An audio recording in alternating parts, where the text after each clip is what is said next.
Before joining the steel ball run, what kind of person was Gyro really? One day, Gyro was giving a patient a very thorough examination. Suddenly, footsteps echoed outside the ward. Damn, I'm screwed. Gyro instantly recognized it, his father. If he got caught sneaking into a patient's room at midnight doing this, his dad would straight up break his legs. Gyro hurriedly threw his clothes back on, while urging the woman to get up, but the footsteps were already at the door. There was no time left. As the door swung open, what appeared before old Zeppeli was an elderly woman. His son was simply examining a frail old lady. It turned out Gyro had used his spinning steel ball to alter the woman's body structure, successfully fooling his father. After a brief exchange, his father shut the door and left. Once he was gone, the woman grabbed a pillow and started beating Gyro. Damn it, you turned me 60 years older just to fool your dad. Are you even human? Gyro, still laughing, pulled out his steel ball again. After a few quick moves, the woman instantly returned to normal and somehow looked even better than before. Every bit of extra fat had shifted exactly where it should be. Not only that, Gyro had even shaved her legs for her. In the middle of their scuffle, Gyro suddenly noticed a faint ring mark on her finger. His expression changed instantly.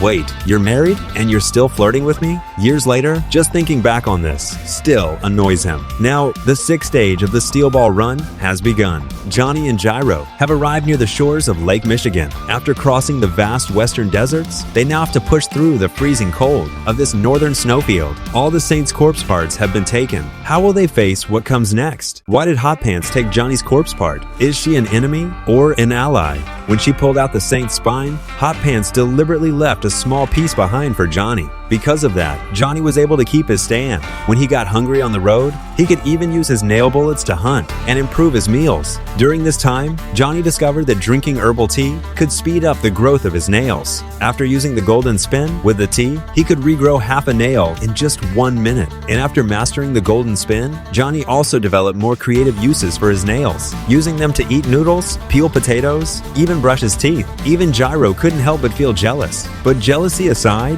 what truly matters now is how to reclaim the corpse parts and win the race. By sensing vibrations through the ground, Gyro picked up the sound of approaching hooves. Someone was riding toward them from about 10 kilometers behind, closing in fast. Could it be Diego? No, there's no way it's him. Gyro was certain Diego couldn't catch up anymore. Even though he hadn't dropped out, given the condition of his horse, he had to be at least 2 to 3 days behind. Then who could it be? Hot Pants? Speaking of her, Johnny recalled the bag she carried, the one with a crest on it. That emblem was identical to Gyro's. But Gyro insisted he had no idea who she was. Back in his homeland, he had never even heard of someone named Hot Pants. Still, before she left, she healed their injuries. That alone suggested she wasn't an enemy. But she hadn't appeared in the previous 2 stages. Only after Gyro sent a letter back home asking about the corpse did she suddenly show up and take it. Johnny began to suspect that Hot Pants had been sent by forces from Gyro's country, specifically to seize the corpse, and that Gyro himself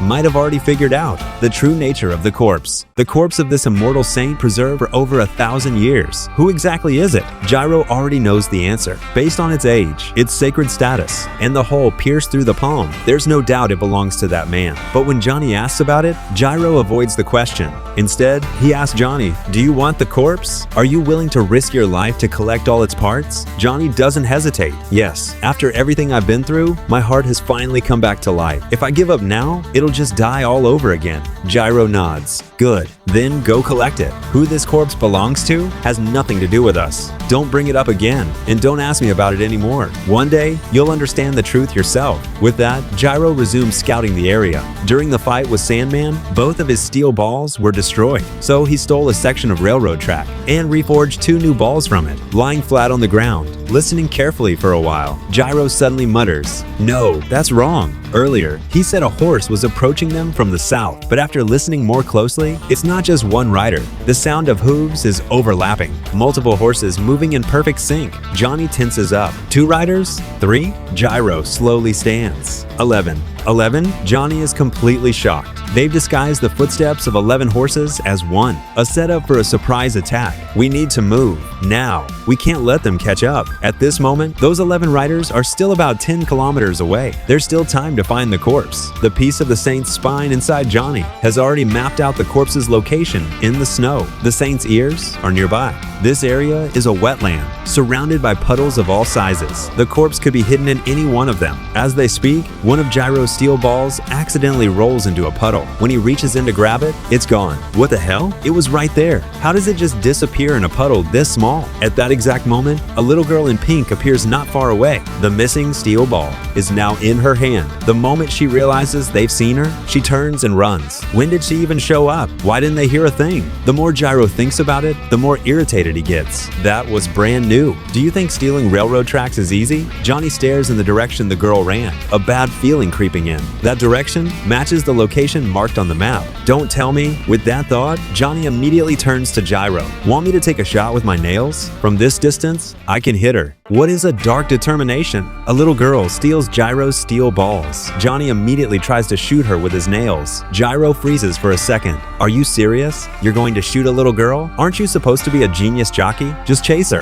The two spur their horses and give chase. Just as they're about to catch up, the girl suddenly climbs up a massive tree and slips straight into a hollow in its trunk. The tree is enormous, at least 1,000 years old. According to the map, the saint's ears is somewhere near this tree, and the right arm isn't far either. There's a good chance both corpse parts are in the same place. Could they be under the roots? Johnny crouches down, casually pulling at some mushrooms near the base, about to start digging, when Gyro suddenly says, "What if it's inside the tree?" So the two climb up. The moment they get up there, they hear the girl say, "It won't be long before I can see Mom and Dad again. Let's cook first." There's someone else inside? Gyro signals with his hands, telling Johnny to stay outside and keep watch, while he goes in to check things out. Inside the hollow, the first thing Gyro sees is a drawing of a family of 3. The walls are covered with crude paintings, stars, horses, even ox heads. But there's only the girl. She's holding a bunch of roots and leaves, playing house with a doll. When she sees Gyro, she shouts angrily, not because he barged in,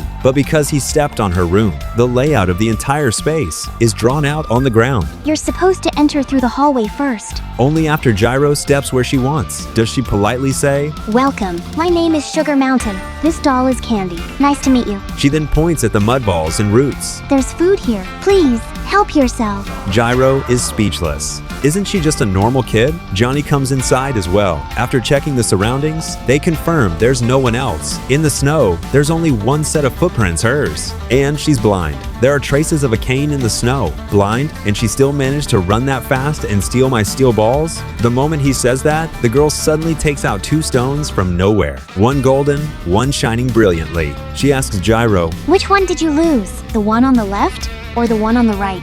Gyro snaps. "Kid, are you just blind? Or is something wrong with your head too? Give me back my steel balls. I don't have time for your games." Unfazed, the girl calmly opens a wooden box nearby. "Oh, is this the steel ball you meant? You really are an honest person. Then I'll give you all 3. With that, she hands Gyro both stones, along with the steel ball. The moment he takes them, he's stunned. The weight, the density, this is real gold. And the glowing stone. It looks like a massive diamond. Do you know the story of the golden axe and the silver axe? Gyro's steel ball accidentally falls into the water. A little girl picks it up. When Gyro comes to ask for it back, she hands him a piece of gold and a diamond instead. Could this really be the legendary river spirit? Gyro doesn't buy it. He grabs the girl, demanding to know where she got those things, and asks where her parents are. The girl ignores him. Instead, she pulls out a bunch of mushrooms and asks Johnny, "Which one did you drop? The ones on the left or the right?" "Mushrooms?" Johnny thinks for a moment, then remembers. Before entering the tree hollow,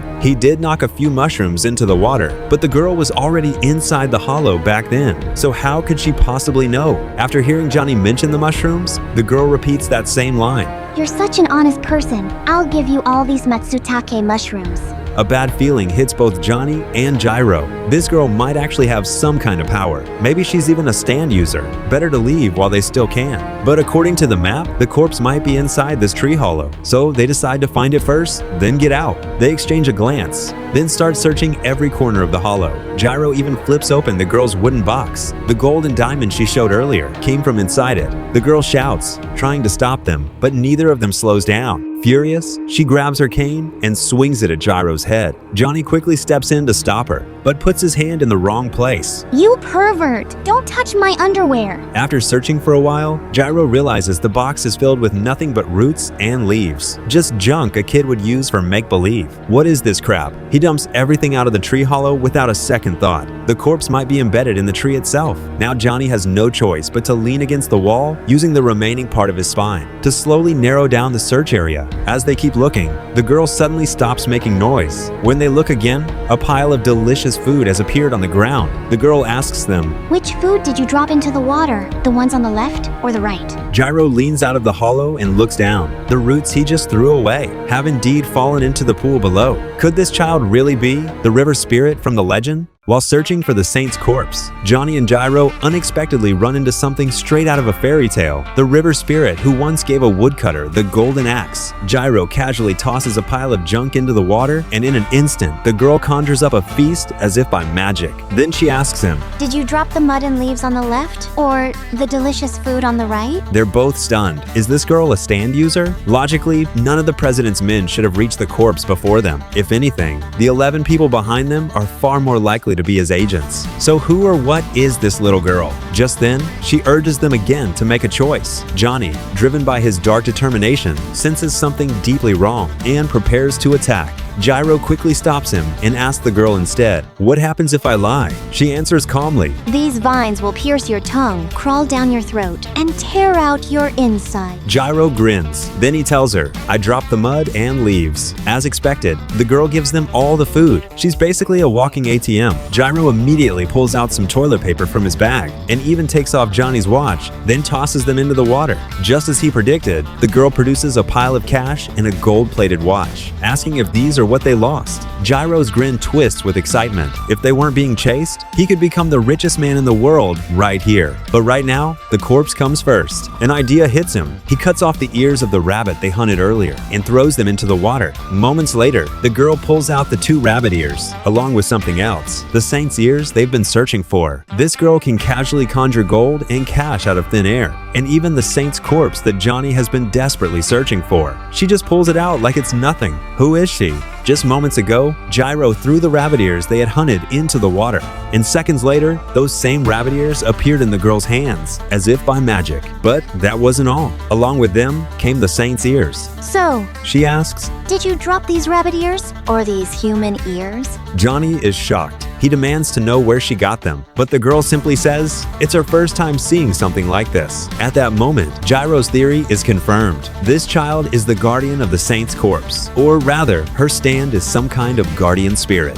She probably doesn't even realize it herself. Gyro then asks her, How long have you been living here? She answers, Since the day my father dropped his iron axe into the water. So her parents are the very people from that golden and silver axe fairy tale, which means this child has been here for an unimaginable amount of time. Now answer me. Which one did you drop? Johnny already knows what to say, the rabbit ears. The moment he answers, the saint's ears suddenly fuse into his left hand, then begin moving upward through his body until they merge with his own ears. This little girl is the river spirit from the legend of the golden axe and silver axe. She's also the guardian spirit protecting the saint's corpse here. Through her, Johnny obtains the saint's ears, while Gyro takes the right arm. On top of that, they also grab a huge amount of cash along the way. Now they have to leave fast. If they waste any more time, they'll be forced to fight the 11 pursuers closing in on them. Just as they're about to mount their horses, the girl suddenly calls out to Gyro. Her parents once taught her to always be honest, so there's something she has to tell them first. Everything they just took from here must be used up before sunset today. Used up? What do you mean? Johnny is about to press her for details, but Gyro cuts him off and urges him to move. Damn it, what's the rush? Johnny turns back, trying to get a clear answer. What exactly does used up mean? The girl doesn't hide anything. She tells him directly all the money, gold, and diamonds they just took, and even the saint's corpse itself, must be completely spent before the end of today. That's the rule. As for who made it, she doesn't know. Johnny is confused. I don't fully get what you're saying, but we can take you out of these woods, bring you to a nearby town. The girl immediately shakes her head. No need. After sunset, I'll be able to leave on my own. It'll be our turn. Our turn? Johnny is completely lost. If the money can't last overnight, then we'll just return everything except the corpse. The girl replies calmly, No, you can't return it. You can only use it. If you fail to use it all before sunset, then you'll take our place in line. As she speaks, she points up at the tree above them. Johnny looks up. What the hell? The tree is covered in people fused into its trunk. The girl continues, The two at the very front, those are my parents. Back then, her father was rewarded with a golden axe for his honesty, but he failed to use it up before sunset. So both of her parents were turned into the fruit of this tree. Once you become like that, you no longer age and you never die. You're stuck here forever. Everyone behind them, hunters and adventurers who happened to come here, they all answered honestly as well, but none of them managed to use up what they received before sunset. The role of the guardian spirit rotates. Every time someone is turned into fruit, the person at the very front is set free. Now, her parents have reached the front of the line. If Johnny and Gyro fail to spend everything, she'll be able to leave with them. Hearing this, Johnny suddenly realizes something. His fingers are starting to turn into wood. All he did was try to return the valuables. Looks like she wasn't lying. At the same time, the 11 assassins chasing them have already caught up armed and ready, and the distance between them is closing fast. Imagine being given $500 million and only one day to spend it all. Could you actually pull it off? That's exactly the situation Johnny and Gyro are in. After leaving the hollow tree, they ride hard toward the nearest town. Right now, they're carrying $50,000 in cash, a luxury watch, a gold nugget, and an absurdly large diamond. Gyro isn't worried at all. Making money is hard, but spending it? How could that be difficult? He could think of 1,000 ways to burn through it. What actually worries him are the 11 people following behind them. They move in perfect sync, with a level of coordination you'd only expect from elite soldiers. Picking a fight with them can't possibly end well. At this point, they're still a 6 to 7 hour ride from Milwaukee. They pass by a farm, and Gyro decides to spend some money here first. Hey man, this land yours? The farmer nods. Gyro immediately pulls out the $50,000 in cash, along with the gold and the diamond. I want to buy some land. Just mark off any empty plot you choose. I'll give you 50 grand, plus this gold bar. Hell, I'll even throw in this diamond. So deal or not? The farmer replies calmly, Yeah, I've got land, but you really want to buy it? Gyro nods repeatedly, then leans over and whispers to Johnny, See, might not be the best deal, but spending money is easy. The farmer looks Gyro up and down, then says flatly, I'm not selling. He raises his shotgun and points it at them. You're scammers, trying to fool me with fake bills? Don't even think about it. Leave now or I'll blow you away. Gyro quickly protests. Fake bills? What are you talking about? Check them yourself if you don't believe me. But the farmer snaps back. Bullshit. I've never seen a $100 bill in my life. That kind of money doesn't even exist. And that golden diamond? Obviously fake. You think you can trick me with that? Gyro's blood pressure shoots through the roof. You country idiot. Fine, don't sell. Once we get to the city, we'll spend this money anywhere we want. As they're about to leave, Gyro takes off the watch and slips it onto the farmer's wrist. Gotta get rid of it while I can. He turns to mount his horse, but suddenly, his feet won't move. He looks down. Roots are growing out of his feet. Not just his feet, his legs, his arms. They're slowly turning into wood, like a tree taking root in the ground. Johnny understands instantly. Gyro broke the rule. The money has to be spent. It can't be given away. By gifting the watch, he failed the condition. Hundreds of millions in assets. And it all has to be spent within a single day. To get it done, Gyro casually hands a watch worth tens of thousands to a random passerby. But the next second, his body starts merging with the ground. His limbs begin turning into roots. According to the rules, the money has to be spent. Giving it away counts as failure. And it's not just the money. The saint's right arm and both ears they just obtained also have to be used up before sunset. That girl they met earlier, she's actually 66 years old. Ever since her parents were trapped inside the tree, she stayed frozen at that same appearance, never aging. If Johnny and Gyro fail to use up everything they took from the tree hollow before sunset, they'll turn into wood themselves, trapped inside that tree. Only when enough others fall into the same trap can they finally be freed. Otherwise, they'll be stuck there forever. As Gyro is about to fully turn into a tree, Johnny suddenly snatches the watch back, and Gyro's hardened limbs instantly return to normal. That tree is the Devil's Palm, where the saint's ears and right arm were stored. Ever since the desert in the second stage, every time they enter a Devil's Palm, they're forced to face a trial. It's the saint's corpse, testing whether they're worthy of taking it. And right now, this spend everything condition is the trial they're facing, which means they haven't truly obtained the corpse yet.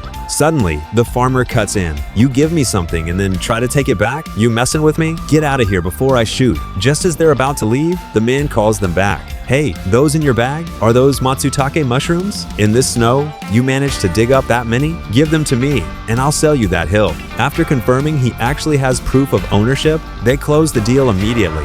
Eager to get rid of these cursed assets, the two rush straight to Milwaukee. The moment they enter the city, they head to the most expensive hotel and gorge themselves, no holding back. And in the end, the bill is just over $50,000. Next, they go to a tack shop, deck out both horses in gold and silver, even replacing the horseshoes with the most expensive ones. Final cost, $80,000. On their way out, Gyro pulls a little trick. He has the staff nail the old horseshoes onto other horses, then has them lead those horses out for a walk, telling them to charge whatever they like. That way, the 11 people tracking them by hoofprints will be led in the wrong direction. How do you spend $500 million in a single day? Gyro's answer? Start by hitting on some girls. "Hey, mind if I buy you two a drink?" The words had barely left his mouth when roots started sprouting from beneath his feet. Treating someone counts as giving away your assets, and that breaks the rules. Gyro immediately took back what he said and bolted. As for the gold and diamonds, they took him straight to an exchange, planning to cash them out and spend the money. The diamond was absurdly large, flawlessly cut. After a brief inspection, the appraiser named a price, $500 million. The gold, once weighed, came out to another $30 million. $530 million total. No bank in the entire city could hand over that much cash. Gyro started to panic. "How much can you give us? Whatever you have, just give it to me. I need it now." The moment he said that, roots began sprouting beneath his feet again. You can only spend money by receiving something of equal value. What he was trying to do counted as giving it away. Another violation. If they couldn't exchange it for cash, then they'd have to spend it directly. So what in this city could possibly be worth hundreds of millions? The man pointed across the street. A massive building was up for auction. Pay an extra fee, and the ownership transfer could be completed the same day. Seriously? They signed immediately. Moments later, Gyro became the owner of the entire building. It was now 4 p.m. They still had $23 million left. The building was packed with shops. Every day at 5 p.m., rent payments would be deposited into the account. And the land they'd bought near the farm, a mineral vein had just been discovered, which meant another payout was on the way. Now they had a new problem. Before sunset, they had to bring all their money existing and incoming down to zero. Right then, the 11 pursuers finally caught up. Because Gyro had switched the old horseshoes onto other horses earlier, those men were now chasing the stable worker all over town instead. Once the pursuers were gone, Johnny and Gyro stepped back onto the street. The rent had already come in. There was now $30 million sitting in their account. Sunset was getting close. Branches were starting to grow from Gyro's eyes. Less than an hour left. How are they supposed to burn through all that money? Johnny thought for a moment. What if we just marry a woman right now, then divorce her and split the assets? Or buy a car? Gyro shook his head. Too slow. I've got a faster way. He pointed at a wooden door ahead. That's the biggest casino in Milwaukee. If we want to zero out the account, gambling's the fastest way there is. Gyro and Johnny have to burn through $30 million in 1 hour. So they head straight into the biggest casino in the city and cash everything into chips. But here's the problem. If you gamble with the intention of losing, does that count as giving it away? Gyro tests it. He flicks a chip onto the table and waits a few seconds. Nothing happens to his body. In roulette, betting red or black gives you at least a 50% chance to win. As long as the odds aren't zero, it doesn't count as giving money away. So they're in the clear. The wheel slows down. The ball lands on red 14, exactly where Gyro placed his bet. Johnny instantly breaks into a cold sweat. Hey, what the hell? Why are you winning? Now we're up another 1,000. What if we can't lose it all in time? Gyro grits his teeth. Relax. We just go all in, over and over. One loss, that's all it takes to wipe everything out. Then his expression hardens. The real problem is those 11 guys. I can already hear their horses. Without hesitation, Gyro shoves all the chips onto red in one move and tells Johnny to watch the entrance. 30 million on a single bet. Everyone in the casino freezes. Even the dealer looks tense, taking a moment before finally spinning the wheel. The instant the ball leaves his hand, roots suddenly start growing out of Johnny's body,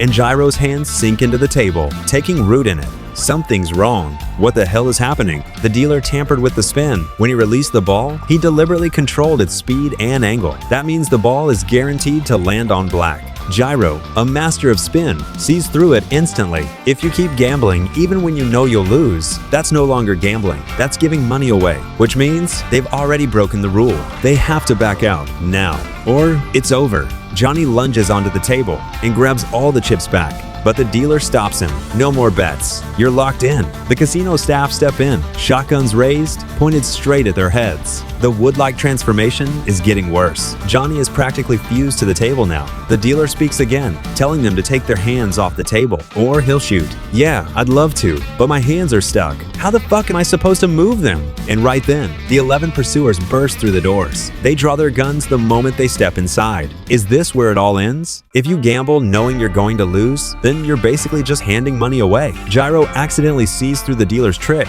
and their entire plan to lose on purpose falls apart. Just as the two are about to turn into trees, the 11 assassins chasing them storm into the casino. In a situation like this, how are they supposed to get out alive? Johnny calls out to Gyro, asking which number the ball is going to land on. Black 6? Gyro tells him. Without hesitation, Johnny fires a golden spin nail into the table. The hole spins inward and locks right against the divider of that slot. The ball drops, slips through the hole, and lands on red 27. They win. The wood-like transformation instantly disappears, their bodies returning to normal. They've made it out alive, but now their money has doubled. They're sitting on 60 million. At that exact moment, the leader of the assassins is already just a few meters behind Johnny. The instant he moves, Johnny fires a nail straight into his shoulder. The shot throws off his aim, and he accidentally kills a nearby guard. Johnny doesn't hesitate. He fires a headshot, splattering the wall with his brains. But even then, the man's hand keeps moving, still trying to line up another shot at Johnny. At the last second, Gyro hurls a steel ball into his arm, saving Johnny,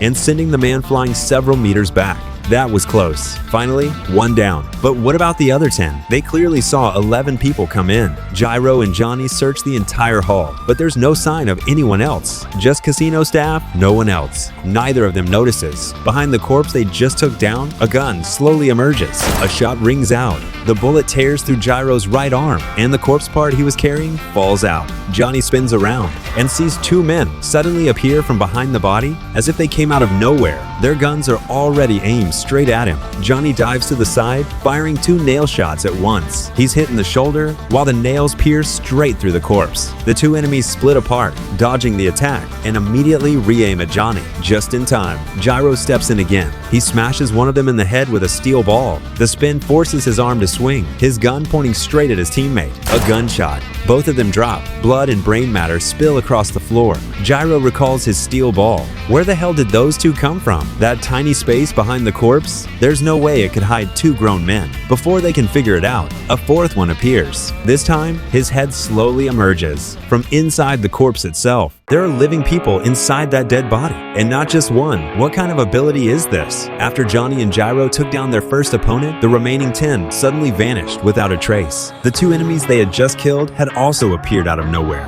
Just as they were trying to make sense of it, a head suddenly pushed out from one of the corpses. Johnny fired two nail shots instantly, and the head snapped back inside. But then it popped out of a different corpse. Like a game of whack-a-mole, Johnny kept firing at the corpses, but couldn't land a hit on the real enemy. That's when they figured it out. Their enemies can merge into the bodies of their fallen comrades, and even shooting through the corpse didn't harm whoever was inside. The moment Johnny stopped firing, more figures began emerging from the bodies. Gyro grabbed Johnny and pulled him back. They had barely made it behind a pillar when a hail of bullets started raining down. 6 gunmen lined up side by side, unleashing non-stop fire. Pinned down by the barrage, Johnny and Gyro couldn't even peek out. Luckily, Johnny still had the golden spin. He fired into the pillar, and the bullet holes began to move, curving around to the enemy's side, taking one of them out with ease. But before he could fire again, the others retreated back into the corpses, vanishing completely. By now, Johnny had a rough idea of how it worked. Every one of them had the same strange mark. Whenever they appeared, they emerged from that mark,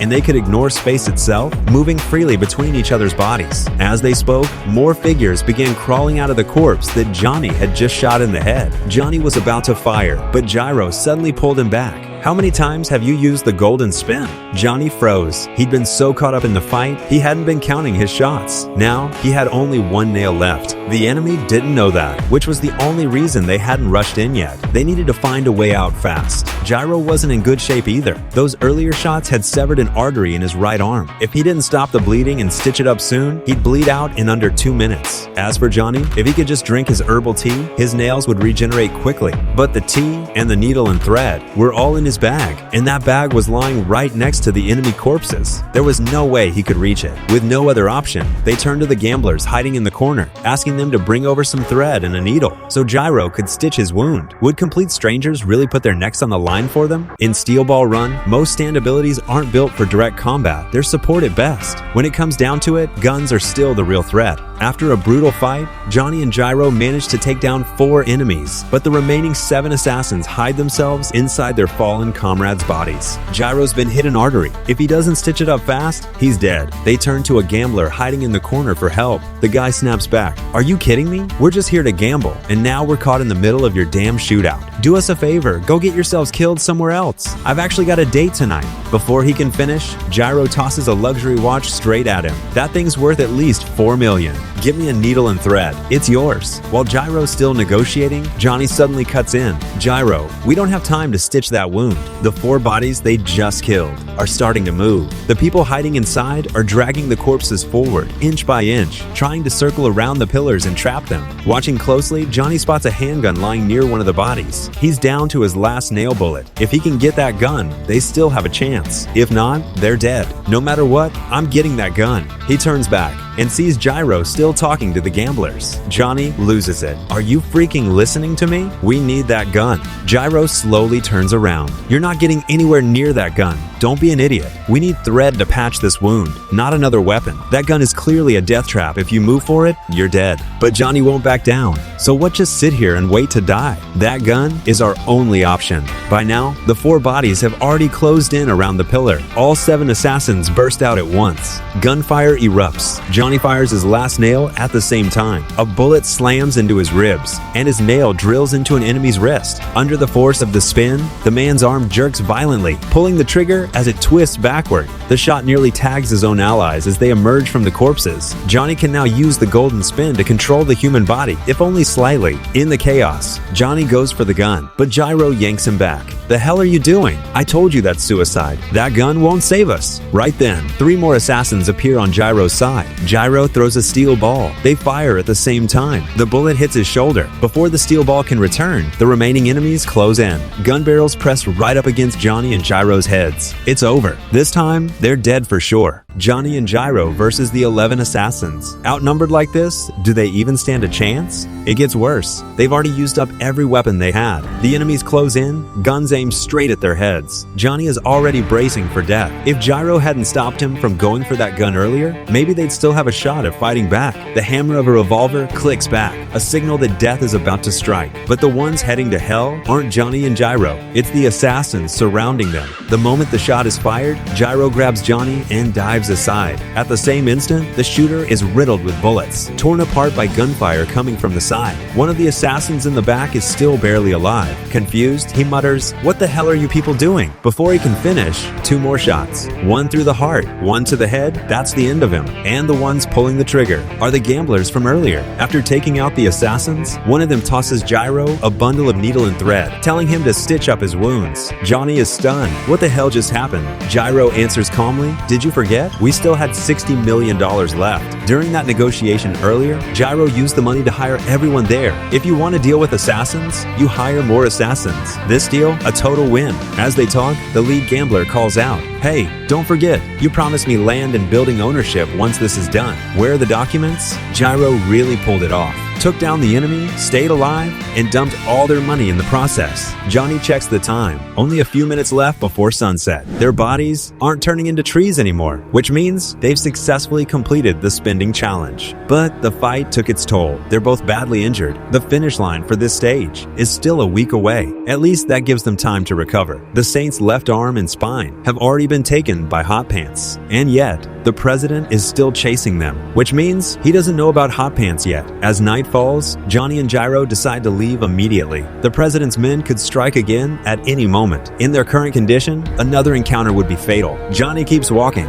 then suddenly realizes it's gone quiet. He turns around. Gyro is gone. On the wall, a new tree root has appeared. Gyro is turning into wood again. The spending game isn't over yet. Facing the president's assassins, the 11 men, Gyro spends every last dollar, hiring gamblers from the casino and turning the whole situation around. Not only do they take down the killers, they also manage to burn through all the money. It should have been over, but Gyro suddenly starts turning into wood again. His entire body twists into roots, drilling straight into the wall. What the hell is happening? As the Saint's right arm peels away from Gyro's body, the two finally realized the real problem. They were so focused on spending money that they completely forgot the ears and the right arm. The saint's corpse also has to be used up before sunset. Johnny glances at the sinking sun. There's barely a minute or two left. The saint's ears slip free from his body. For some reason, Gyro is the only one suffering the backlash. Johnny feels nothing at all. They have to get rid of the remaining parts fast. If the sun fully sets, Gyro will completely turn into wood, trapped inside that ancient tree forever. At this point, Gyro's torso has already been pulled deep into the wall. Even his head is mostly wood now. Holding the corpse parts in his hands, Johnny is torn. What he wants most is to collect all the parts and fix his legs. The spine and left arm they had before are already gone, and now he's supposed to throw away the right arm and the ears too? No matter what, he doesn't want to let them go. Besides, how are you even supposed to use up something like this? It makes no sense. The sun continues to sink. Johnny checks his body again and again. Still no sign of backlash. With what little strength he has left, Gyro reaches out to him, telling him to abandon the parts. But Johnny turns his back. He clutches the corpse parts tightly to his chest. "Hey, Johnny?" Gyro doesn't even finish his sentence. His body is dragged fully into the wall, vanishing into the shadows. Holding the corpse parts, Johnny breaks down in tears. "Gyro, I'm sorry." Out in the forest beyond the town, the girl sits alone beneath a tree. If Johnny and Gyro had succeeded, this devil's palm would have disappeared, and everyone trapped in the tree would have been freed. Looking at Gyro, now hanging there, turned into wood, the girl can only shake her head and sigh. According to the order of the line, now that Gyro is trapped here, she's allowed to leave, which means her parents, who are at the very front, will take her place as the next guardians. As for those two corpse parts, Johnny isn't walking away with them. Born and Death brothers, and the Saint's corpse with its mysterious power. In the end, Johnny Joestar chose the latter. As for Gyro, he was turned into wood, fused into that ancient tree. With Gyro imprisoned, the girl who had crossed paths with them before was finally free to leave. Her parents would take her place as the guardians of the corpse. So when would the next person seeking the corpse arrive? How many more years would her parents have to wait? No need to wait any longer, my dear daughter. The girl turns around. It's her parents. They've already returned to human form. Overjoyed, she throws herself into their arms. But something feels off. She hasn't left yet, so why were her parents released ahead of time? Does that mean Johnny and Gyro didn't fail after all? Yes, the human-shaped fruit Gyro became is already beginning to shrink. Johnny never gave up on his partner. In the middle of a snowstorm, he's crying so hard he can barely breathe. On the wall from before, a mass of tree roots begins to surface. From within those roots, Gyro slowly emerges. Returning to this side, what exactly happened? How did Johnny pull this off? Gyro looks up and spots the assassin sent by the president, standing not far away. In his hand, the Saint's right arm and both ears. During the fight just now, the man slipped back into the corpse amidst the chaos and barely managed to survive. Are you planning to finish me off here? The moment I mount up, you gonna shoot me in the back? Johnny gives him just 2 words. Just go. Take the corpse and get the hell out of here. From now on, if our paths ever cross again, we'll kill you. Our deal is over. Hearing this, the assassin mounts his horse and rides off, tossing down a bottle of liquor before leaving. Watching the Saint's corpse disappear into the distance, Johnny breaks down completely. After everything they went through, after coming this close to death so many times, he ends up with nothing in his hands. Once again, the fruits of victory slip away. You gave the corpse to that enemy? Johnny slowly lifts his head. No, the corpse has to be used up, so I traded it for that half-empty bottle in his hand. Gyro says nothing. It reminds him of something, back when he used to assist his father in the hospital.